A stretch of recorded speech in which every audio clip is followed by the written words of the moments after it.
प्रिय भक्तों, हिंदू पंचांग में ऐसा माना जाता है कि इन 9 दिनों में माता रानी की सभी शक्तियां जागरूक होती हैं। जो भी भक्त माता रानी का सच्ची श्रद्धा के साथ पूजा पाठ करता है, उसके जीवन में चल रही समस्त परेशानियां समाप्त हो जाती हैं, सभी कष्टों से मुक्ति मिल जाता है। बड़े बड़े पूजा पाठ अनुष्ठान से जो मनोकामना नहीं पूर्ण हो पाता है, वो इस नवरात्रि में 9 देवी स्वरूपों का पूजा पाठ करने से आपको उस फल की प्राप्ति हो जाती है जिस फल का आपने कभी कल्पना ना किया हो।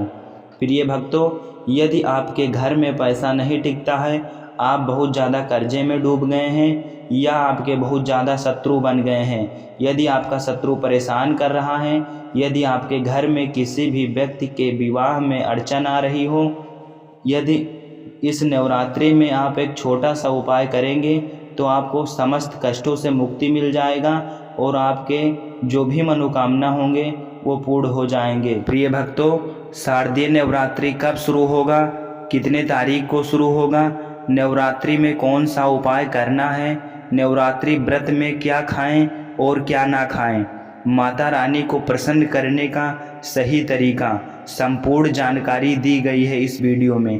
प्रिय भक्तों, इस वीडियो में ये भी बताया गया है कि वह कौन सी ऐसी महिलाएं हैं जिनको नवरात्रि का व्रत बिल्कुल भी नहीं रखना चाहिए।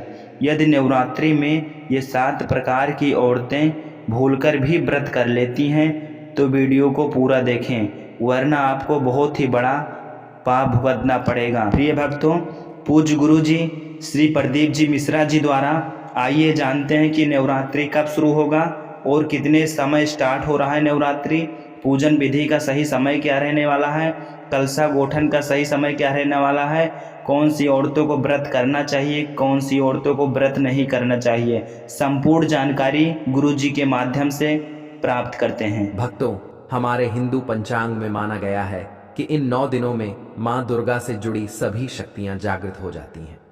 इसलिए इन दिनों में मां दुर्गा की संपूर्ण विधि विधान से पूजा करने से आपकी सभी मनोकामनाएं पूर्ण होती हैं।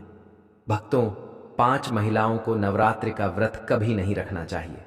माता रानी ऐसी महिला से कभी खुश नहीं होती और घर में हमेशा दरिद्रता का माहौल बना रहता है और इसका असर पूरे परिवार पर बना रहता है। इसीलिए आप जान लीजिए, अगर आपने गलती से भी नवरात्रि का व्रत रख लिया है तो आपका व्रत खंडित हो जाएगा और आपको घोर पाप लगेगा। जान ले, कहीं आप भी इन 7 महिलाओं में से तो नहीं हैं। भक्तों, इस वर्ष की नवरात्रि पूरे 9 दिनों तक मनाई जाएगी, ना एक भी दिन कम ना एक दिन ज्यादा, पूरे 9 दिनों तक मनाई जाएगी।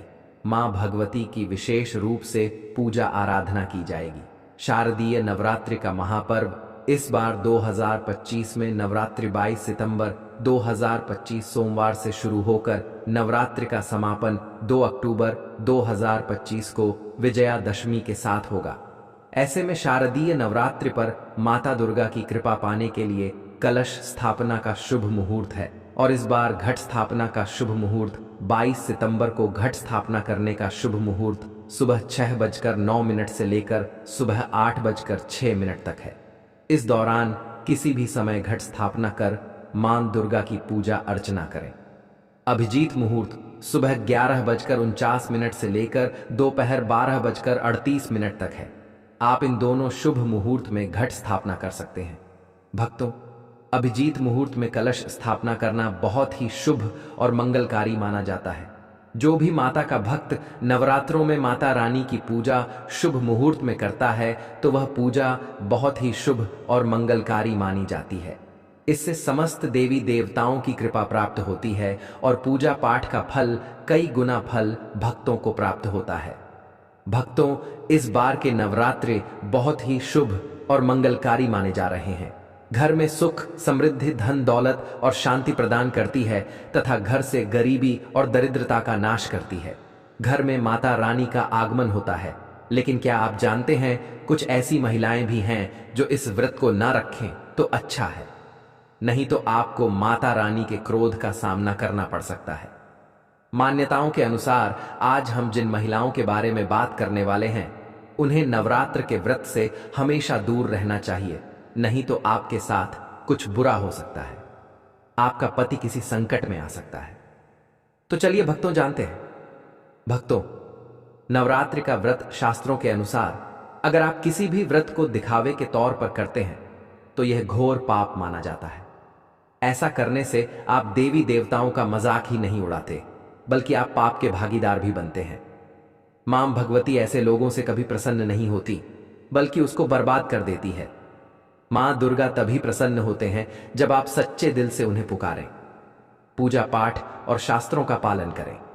भक्तों, नंबर 2, तलाकशुदा महिला। शास्त्रों के अनुसार जो महिला शादीशुदा या पुरुष तलाकशुदा है, ऐसे अगर पति में अनबन होते हैं तो वे लोग नवरात्रि का व्रत कभी ना रखें। ऐसा करने से मां दुर्गा कभी खुश नहीं होती। आपकी जानकारी के लिए बता दें, शादी 2 दिलों का बंधन है जिसके बंधन में आजीवन रहना होता है, न कि अलग अलग। माता रानी टूटे हुए जोड़े को स्वीकार नहीं करती। टूटे हुए जोड़े का व्रत रखना, पूजा पाठ करना शुभ नहीं माना जाता है, बल्कि माता रानी तब प्रसन्न होती है जब बंधन में हो। खासतौर से अगर पति अगर साथ में व्रत रखें तो माता रानी सबसे अधिक प्रसन्न होते हैं और बहुत ही शुभ वरदान देती है। भक्तों, ऐसे में मां भगवती बहुत प्रसन्न होती है, इसीलिए दोनों को मिलकर पूजा पाठ करना चाहिए, ना कि अलग अलग। भक्तों, नंबर 3, चरित्रहीन महिलाओं को नवरात्रि का व्रत कभी नहीं रखना चाहिए। और यह बात उन चरित्रहीन पुरुषों पर भी लागू होती है जो जगह जगह मुंह मारते रहते हैं। जब शरीर की पवित्रता व्यक्ति की खत्म हो जाती है तब वह मैल ही नहीं बल्कि पापी भी कहलाता है। इसीलिए आपकी पूजा कभी सफल नहीं हो सकती। यह व्रत आप कभी ना रखें। भक्तों, नंबर 4, अगर आपको बार बार गाली देने की आदत है तो आप जितनी जल्दी हो सके इस आदत को छोड़ दें।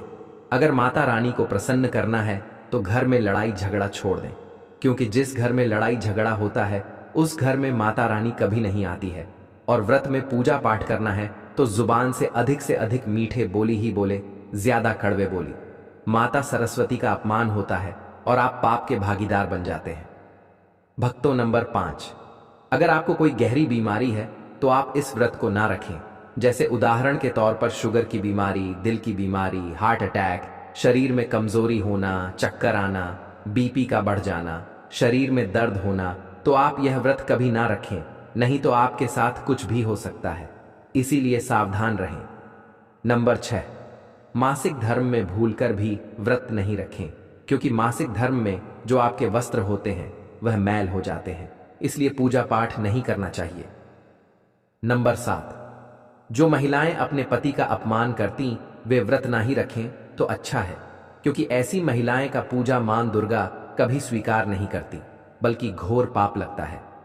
भक्तों, नवरात्र आ चुकी है, ऐसे में यह चीज घर में लाने से माता रानी खुशी खुशी अपने घर में चली आती है। इस चीज को घर लाने से माता रानी अवश्य प्रसन्न होती है। यही चीज नवरात्रों पर घर में लाना बहुत ही शुभ और मंगलकारी माना जाता है। तो चलिए जानते हैं भक्तों। नंबर 1, 16 श्रृंगार का सामान। नवरात्रि के दौरान घर में लाना बहुत ही शुभ और मंगलकारी माना जाता है।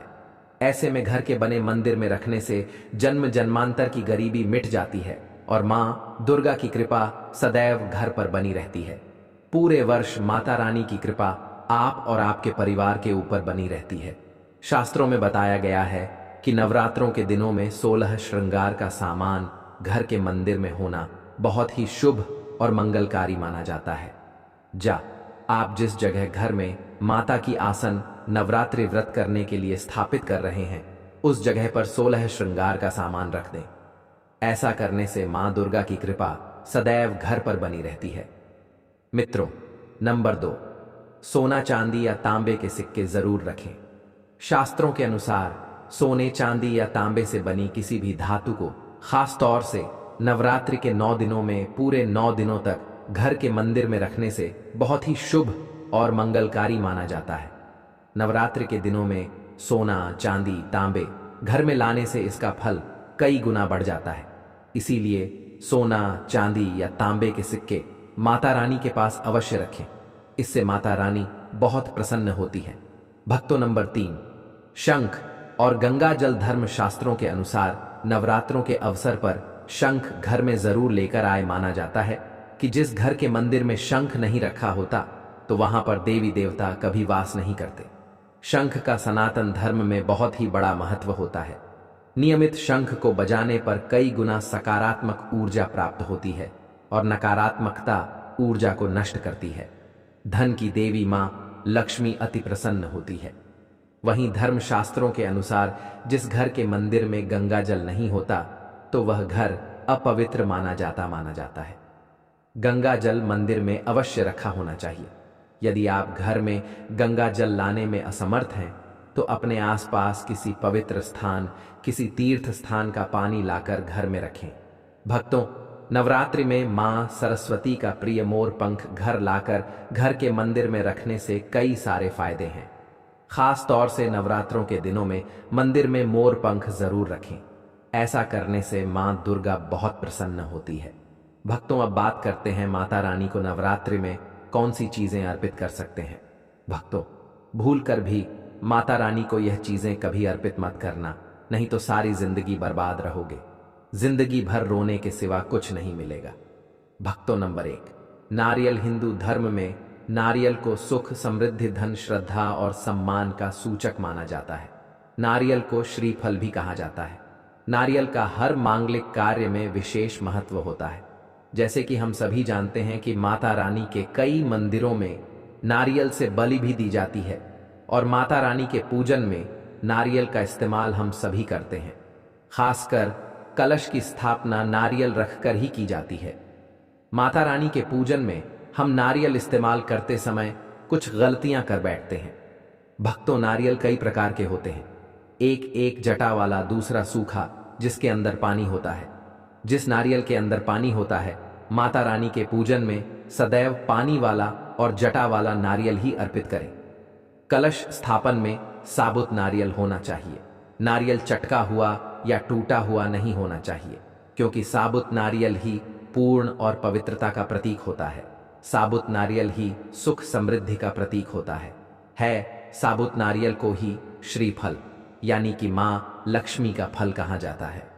नवरात्रि में माता रानी के कलश की स्थापना करते समय जटा वाला और पानी वाला नारियल ही कलश पर स्थापित करना चाहिए। साथ ही यह ध्यान रखना चाहिए कि नारियल को दैव कलश के नीचे लेटा कर रखना चाहिए। घट स्थापना यानी कलश स्थापना करते समय कभी भी नारियल को खड़ा करके नहीं रखा जाता। नारियल को सदैव लेटाकर ही कलश के ऊपर रखा जाता है। साथ ही नारियल को स्थापित करने से पहले आप नारियल को लाल कपड़े में लपेटकर आप नारियल को कलश के ऊपर स्थापित करें। शास्त्रों के अनुसार कलश के ऊपर जब सही तरीके से नारियल रखा जाता है और सही प्रकार का नारियल रखा जाता है, तभी ही व्रत और पूजन का पूर्ण फल प्राप्त होता है। यह भी ध्यान रहे कि महिलाएं माता रानी को नारियल अर्पित कर सकती हैं, लेकिन कभी भी माता रानी के सामने नारियल को भूलकर भी ना तोड़ें, क्योंकि नारियल बीज रूप होता है, यानी कि नारियल में बीज होता है और स्त्रियां बीज रूप से ही शिशु को जन्म देती हैं। इसीलिए कभी भी महिलाओं को नारियल नहीं तोड़ना चाहिए। भक्तों, नंबर 2, लौंग। हम सभी माता रानी के पूजा में इस्तेमाल करते हैं, लेकिन लौंग का इस्तेमाल करते समय एक बहुत बड़ी गलती कर बैठते हैं। हमेशा ध्यान रखना चाहिए कि माता रानी को कुछ भी सामग्री अर्पित करें, उसके साथ में लौंग अवश्य अर्पित करनी चाहिए। नंबर 3, तुलसी के पत्ते। भक्तों, नवरात्रि में माता रानी को तुलसी के पत्ते अर्पित नहीं करने चाहिए। मां दुर्गा के पूजन में तुलसी पत्र का इस्तेमाल करना वर्जित माना जाता है। तुलसी पत्र के अलावा आंवला भी माता रानी को अर्पित नहीं करना चाहिए और दूर्वा भी माता रानी को अर्पित नहीं करना चाहिए। नवरात्र में आप भगवान गणेश को दूर्वा अर्पित कर सकते हैं। आप भगवान विष्णु जी को तुलसी के पत्ते अवश्य अर्पित कर सकते हैं, लेकिन माता रानी को भूलकर भी तुलसी के पत्ते या दूर्वा अर्पित ना करें। माता रानी को सफेद फूल भी अर्पित ना करें। माता रानी को सदैव लाल रंग के फूल अर्पित करने चाहिए। लाल रंग के फूल माता रानी को अति प्रिय है। भक्तों, खासकर माता रानी को गुलाब और कमल के फूल अति प्रिय हैं। मित्रों, इन गलतियों से होती है घर में धन की कमी। अगर आप उन लोगों में से हैं जो जिंदगी में पैसे कमाने के लिए बहुत ज्यादा मेहनत करते हैं, हालांकि इस सब के बावजूद भी आपको जीवन में तरक्की नहीं मिल पा रही है तो वास्तु की कुछ गलतियां इसका कारण हो सकती है। तो चलिए हम आपको कुछ गलतियों के बारे में बताते हैं। वास्तु शास्त्र के अनुसार घर के वास्तु में जरा सी भी कमी रह जाए तो यह सभी सदस्यों के जीवन पर गहरा प्रभाव डालता है। कभी अचानक धन की हानि होती है तो कभी बने बनाए कार्य बिगड़ने लगते हैं, या फिर कोई बीमार पड़ने लगता है और कितना भी धन आ जाए दिखता ही नहीं है। लगातार मेहनत करने के बाद भी अगर इस तरह की समस्याओं का सामना करना पड़ता है, अगर आप घर में वास्तु से जुड़ी कुछ गलतियां कर रहे हैं तो इससे आपको काफी परेशानी हो सकती है। आप कर्ज में डूब सकते हैं और घर में दरिद्रता आ सकती है। इसलिए आपको तुरंत नीचे दी गई वास्तु टिप्स को अपना लेना चाहिए। लेकिन उससे पहले अगर आप भी चाहते हैं कि लक्ष्मी माता का आशीर्वाद आप पर बना रहे तो इस वीडियो को एक लाइक करें और चैनल वास्तुशास्त्र ज्ञान को सब्सक्राइब कर लें और कमेंट बॉक्स में जय लक्ष्मी माता जरूर लिखें और कमेंट बॉक्स में अपनी राशि डालना मत भूलिएगा। आपकी राशि के अनुसार इस नवरात्रि पर कोई भी उपाय होगा तो हम कमेंट में आकर आपको रिप्लाई में बता देंगे। भक्तों, कई महिलाएं तो ऐसी भी होती हैं जो कि अपने गहने पसंद नहीं आती हैं और दूसरी महिला के गहने की शैली और बनावट पसंद आती है, जिसके कारण महिलाएं अपने गहने पहनने के लिए एक दूसरे से बदलाव कर लेते हैं। परंतु दोस्तों, ऐसा करना मतलब है कि आप अपने से मां लक्ष्मी जी को रूस्ट कर रहे हो और घर से बाहर भेजने की तैयारी कर रहे हो, क्योंकि आभूषण या गहने महालक्ष्मी जी का प्रतीक होता है और आपके अपने गहने ही आपको पहनने चाहिए। किसी को भी दूसरे के गहने नहीं पहनने चाहिए। दूसरी चीजें, झाड़ू दोस्तों, झाड़ू जो सफाई के लिए काम आता है, हमारे घर से नकारात्मक ऊर्जा को दूर करता है, उसे मां लक्ष्मी का प्रतीक माना जाता है। ऐसा माना जाता है कि झाड़ू में मां लक्ष्मी का निवास होता है। इसलिए अपने घर की झाड़ू कभी किसी को उधार में या उपयोग के लिए ना दें। अगर झाड़ू खराब हुई है तो उसे किसी प्रवाहित जल में बहा दें, लेकिन उसे किसी को उधार में ना दें या कचरे में ना फेंकें, क्योंकि अगर आपके घर की झाड़ू कोई दूसरा उपयोग करता है तो इसका असर आपके घर की सुख शांति पर पड़ता है। इसके साथ ये भी बात ध्यान में रखें कि दूसरों के घर की झाड़ू का अपने घर में कभी प्रयोग ना करें, क्योंकि ऐसा करने से उनके घर की नकारात्मक ऊर्जा आपके घर में आ सकती है। आपको हमेशा झाड़ू को छिपा कर रखना चाहिए। इसे ऐसी जगह रखें जिससे बाहर से आने वाले व्यक्ति की नजर इस पर ना पड़े। यदि आप झाड़ू को खुली जगह पर रखते हैं तो घर में वास्तु